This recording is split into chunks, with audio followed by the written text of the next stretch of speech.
In a highly anticipated Women's Nations League match, England secured a 1-0 victory over Spain at Wembley Stadium. This win not only avenged their 2023 World Cup final loss, but also demonstrated the resilience and tactical prowess of the Lionesses after a difficult result against Portugal. This is our review of England 1, Spain 0. Alright, let's get into it then. England 1, Spain 0. A huge win for the Lionesses at Wembley. Today we're going to be analysing the game, talking about some of our takeaways from the matchup and what it means for Euro 2025. So, Harry, an enjoyable watching England for what feels like the first time in 3 years. Yeah, a really, really good performance from the Lionesses in a game that had so much storyline behind it. The first matchup between these two sides since the World Cup final, which Spain ended up winning. Spain come into this Nations League as the reigning champions as well. So for England to get a win over Spain was absolutely crucial. Sent them to top of the group, and England and Portugal are the ones kind of leading Group 3. So a really, really big, important victory. And as you say,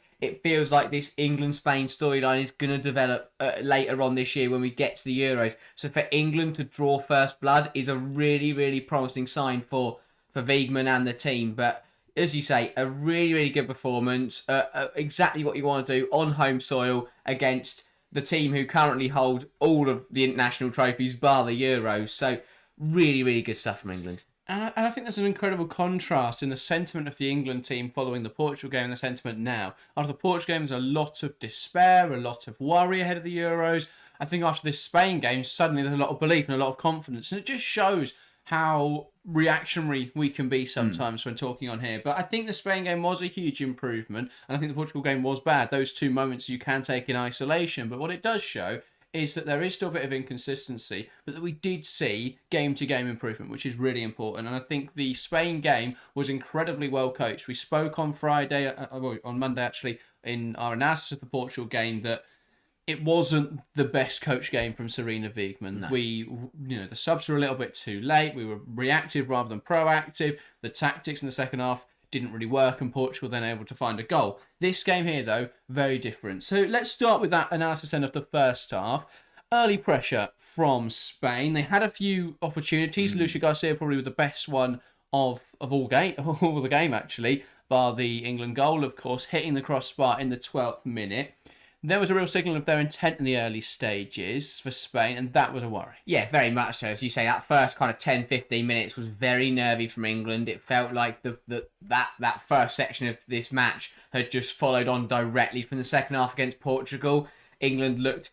it was very cagey to start with. As you say, that Garcia chance coming, got away with one there a little bit, and that all came again because from the same problems that we mentioned against Portugal, that lack of organisation, that just the lack of just dealing with the situation. That corner had to be dealt with. It wasn't. It pinballed around, and Garcia crashed it against the bar. And England rode their luck in that first 15 minutes because Spain had all the ball. Spain had a couple chances and potentially could have scored. But that was and I think that after that first 10-15 minutes, a lot of people, including ourselves, were sat there thinking this could be a really, really tough night for England. Spain looked pretty sharp. And the Lionesses looked miles off it in that first opening stage. Yeah, England sat deeper, tried to sort of build on that pressure, allowed Spain to come on to then counter-attack. And it felt like there was just a flick of the switch in the 15th minute when England came down the right-hand side with Lauren James, and that just allowed everyone to get forwards. And from then on, throughout the rest of the first half, England were the dominant side. I mean, there was a breeze about the end of the first half where Spain wrestled back a bit of control and it became a bit nervy towards the end of the half. But for the majority of the first half, from that 15th minute then, England had all of the attacks. There was just a constant sort of wave of England attacks, an onslaught on that Spanish defence. And it felt inevitable that a goal would come. We had Niamh Charles and Lucy Bronze both attacking with a lot of confidence, seemingly. And there felt like there was a really good connection, especially on the left-hand side, between Niamh Charles and Lauren James. Lauren James, the best performance I've seen her in an England shirt, and probably her best performance of the season so far. She was everywhere on this pitch. She recovered defensively. She was in attacking areas. She just kept popping up in random positions. And I think Wiegman giving her that freedom, that license to roam around the field, really brings the best out of James. Yeah. Because it allows you to create overloads in certain scenarios, and it makes it very difficult to mark because your right back isn't going to run across the field to trap the winger. And if she is, Niamh Charles has got the freedom of Wembley to play in. So it was really difficult for Spain to deal with that. And I thought Lauren James was absolutely phenomenal. We saw, obviously, Alessia Russo, her usual best, and we'll talk about the goal in a moment. But yeah, Grace Clinton, another one who I think has really thrives in this system, and I thought had a really, really good game. Let's go on to that goal then. Decisive goal, 33rd minute. Ball on the left-hand side with Grace Clinton in possession, plays it into Alessia Russo. It's a really nice pass into her feet, and it gives Russo a decision to make. And it's fantastic play from Alessia Russo. So she's backing into Irene Paredes. She feints her body left, and it's really smart. Paredes reads that movement, does well. That's what defenders should do. But she's not going that way, Alessia Russo. She then takes the ball, carries it right, and she can then run around Irene Paredes. And the problem is, Paredes has already picked up a yellow card for what was a very good tackle on Eve Charles, a very harsh yellow card.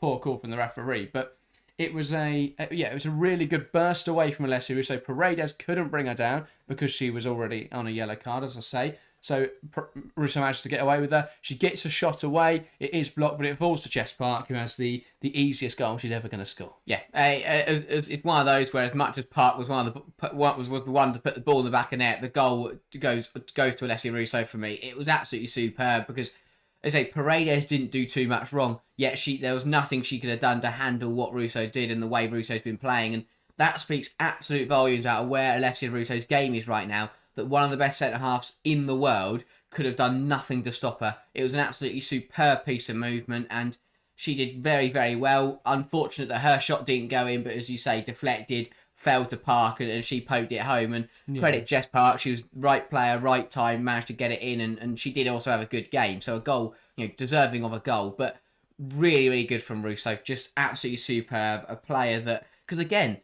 this is what I think that I know a lot of people, I'm not saying she's underrated, because I know a lot of people, especially us, rave on about her because she's a phenomenal player, but she won't get a contribution for that goal. And that's why sometimes in football you don't just look at the numbers, and Russo's one of them, because her movement creates chances, but you don't get assists for movement. Her play against Spain created that goal. It won't go down as a stat for anything, but it is a superb piece of play. And no defender can handle her at the moment. It was truly elite forward play, and I think it's exactly what England needed from Alessia Russo. We've always seen that promise, always seen that potential, and she's finally delivering on that. She's been in electric form for Arsenal this season. She's scored in almost every game since Renee Slagers took charge, apart from when she's been played on the wing. So, yeah, she's been phenomenal through the middle, and she's quickly establishing herself as one of the best number 9s in the world. Yeah. And people won't like hearing that because they think, English people, they just overrate all their players. Yeah. But Alessia Russo is truly elite, and I think it's almost flipped the other way now, where the fact that she's English means that people don't want to be accused of overrating her. But I think she's right up there with the top strikers. Don't get me wrong, Khadija Shaw, there's still a gap there. Khadija Shaw's another level. Out of everyone's league at the moment. But she competes with the likes of Eva Payor. 100%. So, I think Alessia Russo, a truly elite striker, and exactly what England needs. She's coming into form at exactly the right time.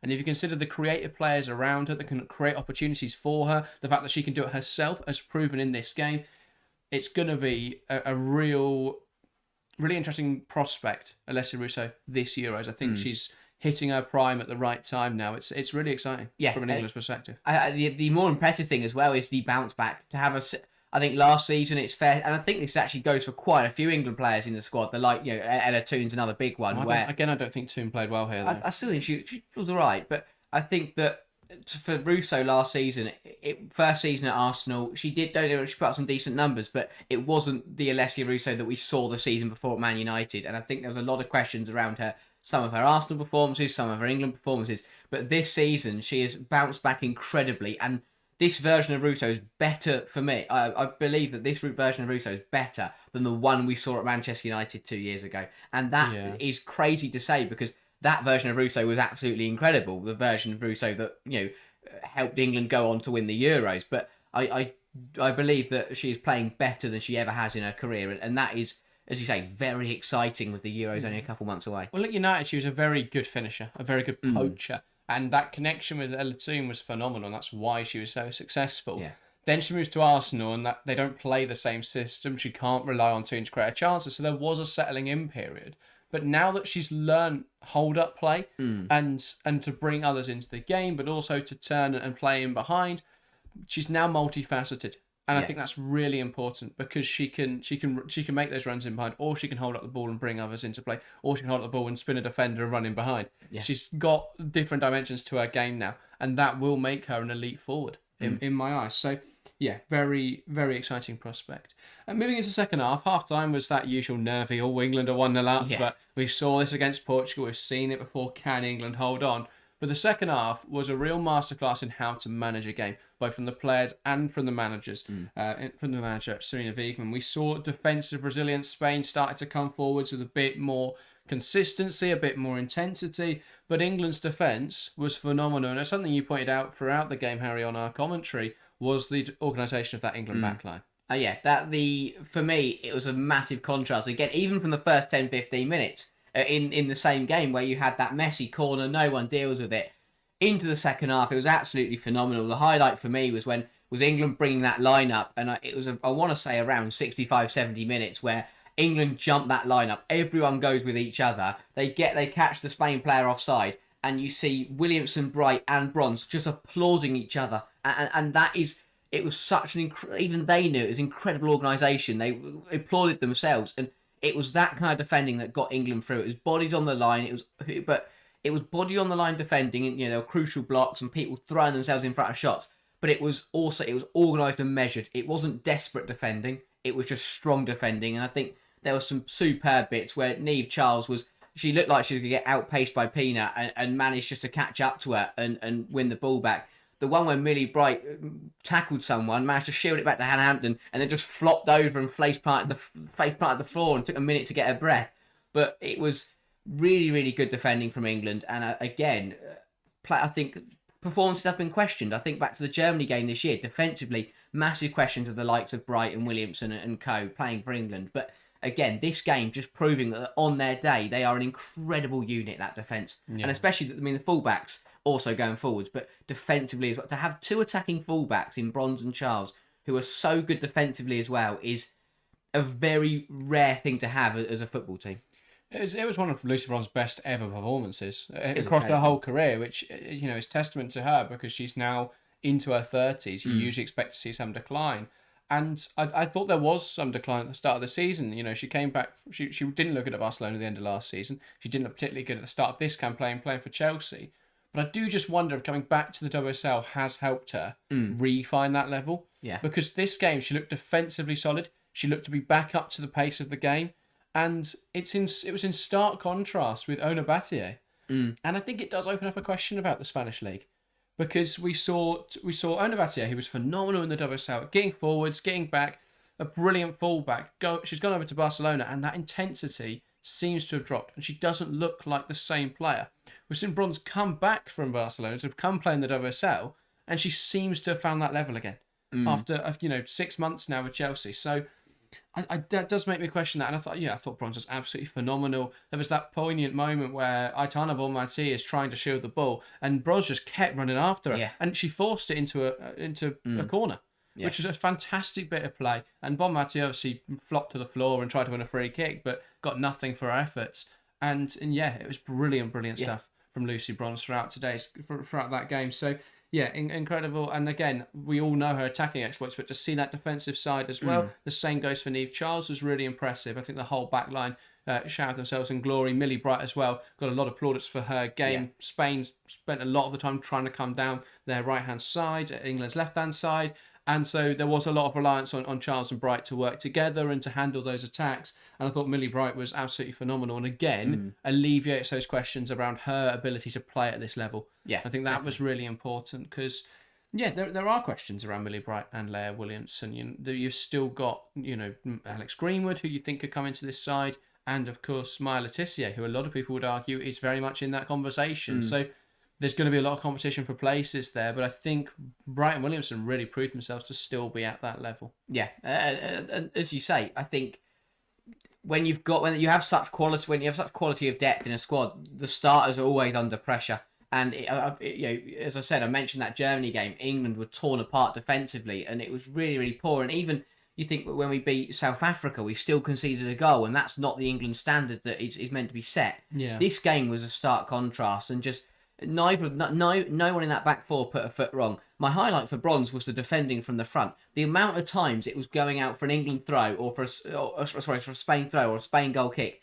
and she managed to force it into an England throw or an England corner. It was crazy how many times she actually ended up doing it by just booting the ball into Carmona or putting the pressure on and forcing her to run it out. It was really, really good. Yeah, Olga Carmona, not a great game. No, I mean she got subbed off after 55 minutes, and to be she didn't play very well. And to be fair, there are a few problems for Spain as well that they're going to need to address. It's worth saying that Spain were light on numbers today. We saw Leo Alexandri come into defensive midfield because Teresa Avalera has unfortunately ruptured her ACL. So there was obviously that's horrible for Avalera, and we hope that she recovers quickly. But Alexandri didn't do well in that role, no, which is expected. It's been a tough season for Alexandri. She's usually a right back. She's had to play centre back. She's definitely not a defensive midfielder, and so she had to play a lot of roles this season. She definitely struggled in the middle of the park. Aitana Bonmati, I was considering calling the police to file a missing persons report because I'm not sure where she went. Incredibly quiet game from Bonmati, and part of that is that I think the Spain system has her too deep because she has to play and build up. But part of that was the way England played. It really nullified everything Aitana Bonmati tried to do. And I think it was a really effective performance from England and a masterclass really in how to shut down Bonmati. I think if you limit her, you limit a lot of Spain's creativity. It's understandable because when you have a player of her quality, it's hard not to over-rely on her. Yeah. But I think it is hindering them now because every time it's how can we get the ball to Bonmati? But England are aware of that because the one thing you're going to do in this game is man-mark Aitana Bonmati. So, I think it's one of those where she had a really, really quiet game. Again, I think Sal Paraluelo, I wasn't impressed by her. And it's another performance where I don't see her being at that top level. Yeah. I think Alicia Garcia missed way too many chances. There's a good opportunity where she got slid through in behind and Hannah Hampton made a fantastic save. Worth saying as well, Hannah Hampton, fantastic performance. Has that settled the Earps-Hampton debate? Hampton playing the bigger games, performing in those bigger games, has that settled the debate for you? I think so, and I think it probably has for Wiegman too. It was a really good performance from Hampton. I think for the majority, England did well to limit Spain to shots from range because it's that whole theory that if Bonmati did score from 25 yards out, then fair enough, it's probably going to be an incredible strike. But I think as the game went on, Hampton got called into action more and more often, and she delivered. There was a superb diving save to her right to late on. There was one with her feet. That was Lila Harvey from range. That was a really good save. The one with her feet was really, really strong. Just some really, really good stops in there from Hampton. And Bonmati's from close range, probably the best one of the night as well. But it was a really, really solid performance. And again, when the defence was performing, and I said this on stream, the best teams in the world sometimes have to rely on their goalkeepers. It's part of football now, really, that your goalkeeper, because the better teams, when you play aggressive, when you play attacking football, you're going to get caught. You're going to have to rely on your goalkeeper. That's part of football, and Hampton delivered for England. And I'm not saying Earps is not a bad goalkeeper. It's obviously she's a brilliant goalkeeper, but Hampton's performances and the fact that she's being favoured in the big games would say to me that Serena has decided that Hampton will be the number one going into this tournament. Yeah. Well, of course, we can't do a tactical analysis of this game without talking about the very good delay tactics from England. Switching the power off, really smart, that one. I think we should use it more. That was a really, I think if the team's coming forward, switch the lights off, they can't play anymore. And it was weirdly timed because the ball actually left play and then the lights went off. Yeah. But no, that was amusing. EE getting their moment of fame as the only thing you could see was the EE sponsorship going around the stadium, but probably not the best advert for their services when the whole stadium's power goes down. Apart from them, so they're good. Yeah, very true. But so it was overall a very good performance from England. Substitutions as well from Serena Wiegman, something to touch on there. Again, it's in contrast to the Portugal game where the subs were too late and didn't have an impact because we were already drawing by that point. Brought on Kelly. I mean, the personnel choices were weird for me. But brought on Kelly and brought on Paris around 60 minutes, and we saw energy in that front line again, which is really important because it had started to flag a little bit.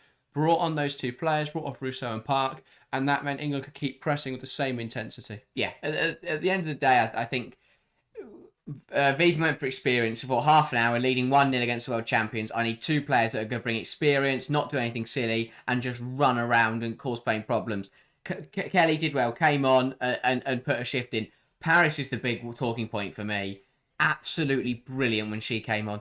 It was fighting away against that Spanish defence. She won numerous free kicks, which just slowed the game down, gave England opportunities, and you just every time she won a free kick, it killed a couple minutes because England would have to take the free kick, they'd have to set it up, and then obviously see what happens from it. But Paris for me was absolutely superb, and I saw someone bemoaning her performance on social media, which I thought was weird, describing it as just Paris constantly flopping on the floor. I'm like, that was the point. yeah, She went on there to go and slow the game down. So when she got the ball, she held onto it, she drew the foul, and then that kills a couple seconds. That's incredible game management. That's exactly what she went on there to do. And to be fair to her, there was even times where she wasn't even looking for the foul. The one where she got fouled but still managed to head it while on the floor back to Kelly was superb, and that showed that she wasn't just trying to win free kicks all the time. She was actually trying to play the ball as well. And for me, it was a really good half an hour and a great audition to be the backup striker when we get to Euro 2025. A player that's had a really, really good season at Brighton, came in this game and is one of the reasons that England managed to survive, because I think Aggie Jones is a phenomenal player, and I think England have got some really good attackers, but you needed a striker in that situation who was going to be strong, physical, hold that ball up, retain possession for England, and that is exactly what Nikita Paris did. I was surprised to not see Aggie involved though at all. I thought, especially when Jess Naz came on to play right wing, and I thought Naz looked half-assed. There was a moment where she could have gone to press the ball and instead drops back. And obviously not every time you want to go and press the ball. Sometimes it's better to delay. You want to have that balance and just to cover. But there was a player behind her. There was a midfield player behind her as well. So you had the right back and the midfield player behind her. She could go and press that ball, and she just didn't. And I thought, I don't think it's been a good enough season from Naz to warrant a call-up. And then when you get that call-up and you get an opportunity and you don't go and give it your all, it just doesn't reflect well for me. And I think when you've got Aggie Beaver-Jones sat on the bench, not getting an opportunity throughout this whole international break, that's a really weird decision. It does mean probably, though, that Aggie will play Brighton. Play the Brighton game for Chelsea, because all of Chelsea's other strikers are currently in America. So there's a good chance Aggie will be involved. But yeah, in terms of where this game leaves everyone, England top of Group 3, very important win. Yeah, really, really good stuff for England, because they know that, if we are being realistic, if England can now go to Spain and draw, then it should be that England are the ones who top the group and get through to the semi-finals. And at this rate, Portugal are going to take England all the way. So that could get very interesting, but it's definitely not over. We haven't seen the best from Spain. It's a big win for England, not only in the Nations League, but in terms of building momentum, looking forward to the Euros. But it doesn't mean that anything's settled. As we say, everyone's still got to play everyone again. England could go away to Spain and end up losing, and suddenly the group Spain are ahead again. So there's a long way to go in the Nations League, but it's a really, really strong start. And I think the response from the draw to Portugal was absolutely brilliant from not only the players but also Wiegman. Yeah, I think there were rightfully questions over Wiegman and over some players after that Portugal game. A lot of them, though, alleviated in this Spain game. So important stuff. But yeah, that rounds up England's international break. A poor start, a good end. Lovely stuff. The Euros on the horizon. There's a bit more of a good feeling. And yeah, exactly. On Wednesday night, I said on stream, I just want to get into the Euros now. Been off the rest of the season. We've still got 2 months of incredible WSL action, of Champions League action to get through. 2 cup competitions as well to decide in the WSL. A very exciting time. But I can't wait to the Euros. It's going to be good. Anyway, that rounds up today's video. I hope you have enjoyed. Do get involved in the comments down below. Give us your thoughts on England's performances throughout this international break, and of course, specifically this Spain game. Thank you guys very much for watching. There'll be another video on screen now if you want to go ahead and give that a watch. But that is everything from today. Thank you guys very much for watching, and we'll see you next time. See ya.